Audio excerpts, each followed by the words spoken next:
क्यों करा जाता है पूर्णिमा का व्रत? पूर्णिमा का व्रत करने का कारण क्या है बताइए? आप इतने सालों से कर रही हो, कई माताएं कर रही होंगी पूर्णिमा का व्रत। एक समय फलाहार करती हैं, एक समय भोजन करती हैं। भोजन में खीर का होना जरूरी होता है पूर्णिमा के व्रत में। दूध की सामग्री होना जरूरी होती है पूर्णिमा के व्रत में। 12 महीने की पूर्णिमा करो, मना नहीं है। और पूर्णिमा उठाने का भी समय होता है चैत्री। चैत्र के महीने की जो पूर्णिमा होती है, चैत्री पूर्णिमा पहली पूर्णिमा मानी जाती है, इसलिए चैत्री पूर्णिमा को सिद्ध पूर्णिमा कहते हैं, कार्य सिद्धात्री पूर्णिमा कहते हैं, सिद्ध करने वाले। मनोरथी पूर्णिमा कहते हैं, मनोरथी पूर्णिमा।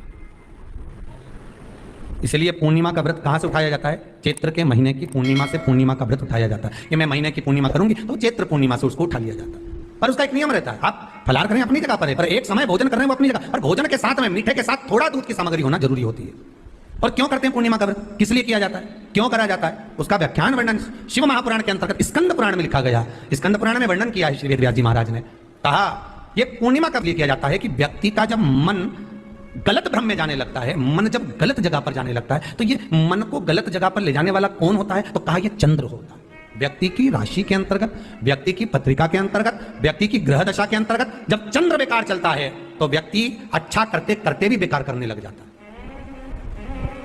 चंद्र डोल रहा है। कई माताएं कहती हैं गुरुजी हमारे बेटे को आशीर्वाद दीजिए, बहुत गलत संगत में जा रहा है। मतलब समझ जाना कि चंद्र गड़बड़ जा रहा है। बेटी अगर गलत मार्ग पर जा रही है, बेटी अगर गलत संगत में जा रही है, किसी अन्य व्यक्ति को आकर्षित हो, चंद्र गड़बड़ हो रहा है, उसका चंद्र कहीं जा रहा है। कोई पुरुष, कोई लड़का, कोई गलत मार्ग पर जा रहा है, चंद्र गड़बड़ हो रहा है। जिसके घर में हर महीने की पूर्णिमा को खीर बनती हो, ध्यान दीजिएगा, बहुत सुंदर संवाद चल रहा है, बहुत ध्यान देने वाली बात है। प्रत्येक महीने की पूर्णिमा को जिसके घर में दूध की सामग्री बनती हो, दूध की सामग्री तैयार होती हो, खीर प्रसाद तैयार होता हो, उसके घर में कभी क्लेश नहीं हो सकता। चाहे सास बहू एक दूसरे के सामने हो कहे ना, वो सांप और नेवले की लड़ाई क्यों ना, फिर भी शांति हो जाती है।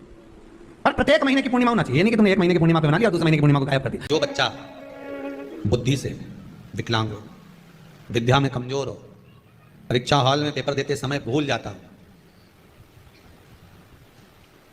विवेक काम ना करता, तो निवेदन है किसी भी पूर्णिमा की रात्रि को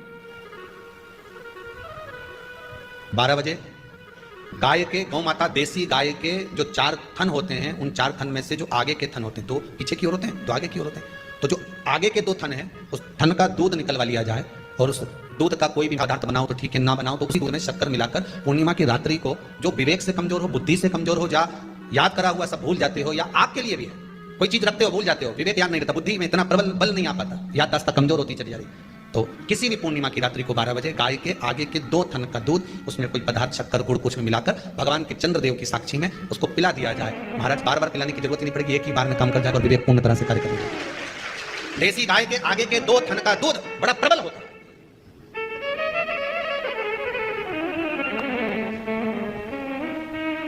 पूर्णिमा की रात्रि को 12 बजे उसका प्रयोग किया जाए।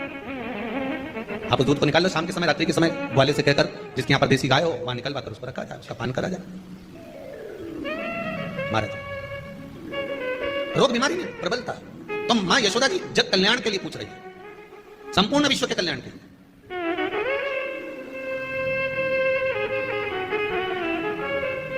अरे कितना सुंदर संवाद है।